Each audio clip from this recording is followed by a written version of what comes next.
আসলে ভাই আমার কাছে সময় নেই। হ্যাঁ থাক না ভাইয়া। আচ্ছা আসো। স্যার আমি আপনাকে বললাম যে প্রয়োজন নেই। আচ্ছা তারপর বলো কি খাবে?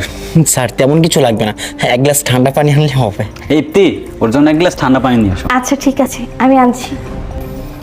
আচ্ছা তোমার চাকরির কি খবর? তোমার দিনকাল কেমন যাচ্ছে? জি স্যার আলহামদুলিল্লাহ সব কিছু মিলিয়ে খুব ভালো যাচ্ছে। আচ্ছা তুমি গরমের ভিতরে এটা খুলছো না কেন? না খুললে পানি খাবে কিভাবে? স্যার খুলতে হবে না, আমি তো একটু পরেই চলে যাব, সমস্যা নাই। এই নিন পানি। এবার তো খুলো, খুলে পানিটা খেয়ে নাও।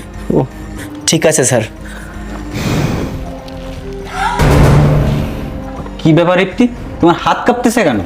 না কিছু না, এমনি। ও আচ্ছা। তো স্যার আপনাকে একটা কথা বলবো। হ্যাঁ বলো।